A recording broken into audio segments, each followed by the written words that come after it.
Donc, nous allons changer de registre, je pense. Donc, monsieur, vous êtes mobile. Donc, je passe le micro. Merci beaucoup.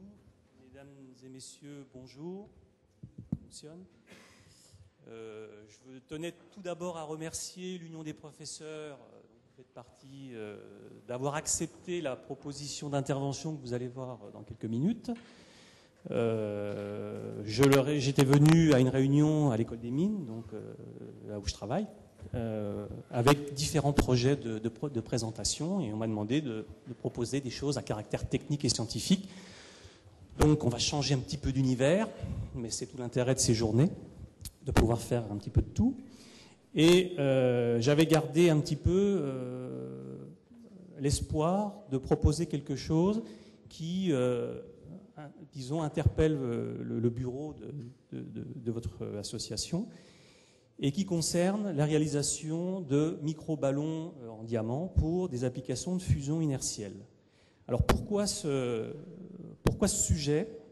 Alors j'ai gardé un petit peu secret cette affaire, je n'ai pas voulu divulguer pourquoi j'avais choisi secrètement ce sujet. C'est tout simplement parce qu'il est l'illustration d'une connexion intense entre les élèves qui évoluent chez vous, donc vos élèves, et puis nos futurs étudiants, puisque en 2003 ou 2004, je ne me souviens plus exactement, j'étais à Paris au mois de juillet dans le cadre des TIPE, dont le président est ici, que je salue, et je voyais donc passer un certain nombre d'élèves qui venaient présenter leur TIPE devant nous, très stressés bien sûr, et un des étudiants nous a présenté justement une application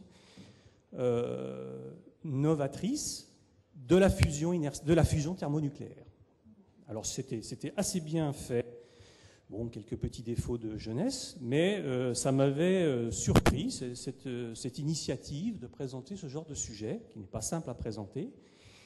Et bon, c'est passé, j'ai vu des tonnes d'élèves entre-temps, bien sûr, je suis revenu sur Nancy, et à ma surprise complète, à la rentrée, donc un an plus tard, parce que cet élève en fait avait choisi de faire l'école des mines de Nancy, donc il est venu ici chez nous, il a fait sa première année, et puis en seconde année, il a choisi le département matériaux que je dirige, et dans ce département, on leur demande de faire un projet industriel à caractère scientifique, et c'est impératif. Ce n'est pas le cas de tous les départements, mais en tout cas chez nous c'est comme ça.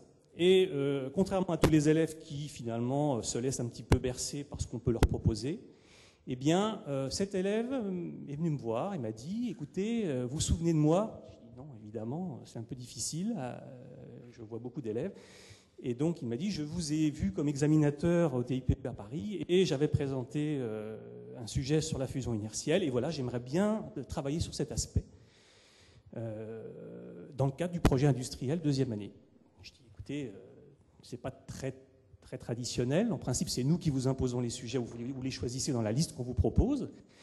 Mais là, j'ai trouvé, disons, la démarche assez intéressante. Et évidemment, on avait les moyens de le faire parce qu'on est dans les laboratoires de recherche ici à l'école en relation avec les grands instituts de recherche, vous imaginez bien, et en particulier le CEA, qui est porteur de ce projet depuis un certain nombre d'années. Et c'est un projet qui s'appelle le laser mégajoule et qui va se construire au CESTA à Toulouse et qui normalement devrait démarrer de façon opérationnelle à partir de 2010. Donc ayant ces contacts avec les gens de CEA de Valduc qui font les petites billes qui vont servir de cible pour la fusion inertielle. Donc je vais revenir un petit peu sur cette notion. Je suis rentré en contact avec eux, j'ai donc essayé de trouver un partenariat avec eux pour pouvoir faire un projet qui rentrerait dans le cadre des opérations de projets industriels des élèves de deuxième année. Et puis ça s'est relativement bien passé, et donc finalement l'élève avec un de ses camarades, puisqu'ils sont en binôme, ont pu démarrer un projet industriel. Et ce que je vais vous présenter aujourd'hui, c'est un peu le résultat de ce qu'ils ont fait pendant l'année. J'ai évidemment rajouté un certain nombre de choses pour compléter les informations.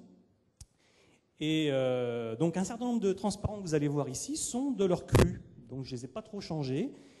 J'ai pas non plus alourdi d'un point de vue scientifique pour que vous puissiez voir un petit peu de quoi il s'agissait, mais sachez que les élèves, vos élèves, puis nos étudiants ont une certaine capacité à s'intéresser à des problématiques de haute technologie, mais qui sont en relation avec les problématiques industrielles et les problématiques majeures de notre siècle, et en particulier les problématiques énergétiques, puisqu'ici, évidemment, on va parler de problèmes de production d'énergie. Vous savez, je ne vais rien vous apprendre, qu'on a un problème, on va avoir un problème pour la production de l'énergie, en particulier l'énergie propre, et une des voies majeures qui est envisagée, c'est bien sûr la fusion thermonucléaire.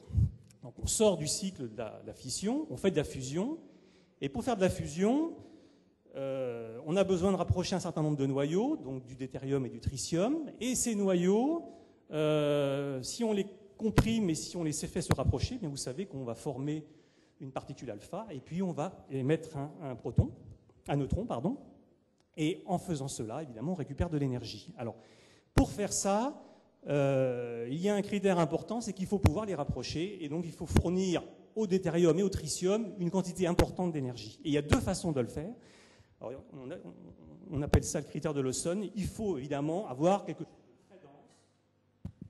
de très dense, ça marche encore, de très dense, une température très élevée, une énergie très importante, de telle façon qu'on obtienne ce critère. Je reparlerai de ce critère tout à l'heure.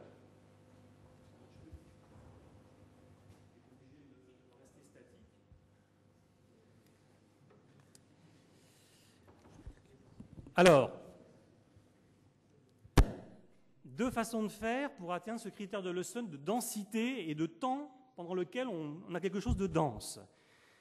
Le projet, si on prend un plasma relativement peu dense et qu'on le maintient suffisamment à haute température pendant un temps relativement important, quand j'entends un temps relativement important, c'est de l'ordre de la seconde, eh bien, on amène le projet ITER. Le projet ITER que vous connaissez, qui va se développer en France, eh bien, il est basé sur le fait qu'on prend un plasma relativement peu dense et on le chauffe très fortement pendant un temps de l'ordre de la seconde. Et on peut arriver à faire ce que je viens de vous dire, c'est-à-dire le rapprochement et la fusion des nucléons. La deuxième alternative, c'est de faire le contraire, c'est-à-dire de faire une compression extrêmement importante, donc une densité de plasma extrêmement importante, mais pendant un temps très petit, de l'ordre de 30 picosecondes. Et on obtient la même chose, c'est-à-dire qu'on va faire cette réaction thermonucléaire et obtenir de l'énergie. Donc c'est cette seconde hypothèse, enfin cette seconde alternative que le CEA développe, et évidemment un certain nombre d'entreprises partenaires qui participent au développement de ce système-là, qui est extrêmement ambitieux et qui devrait voir les premiers tirs laser, je vais en reparler, en 2010 si tout va bien.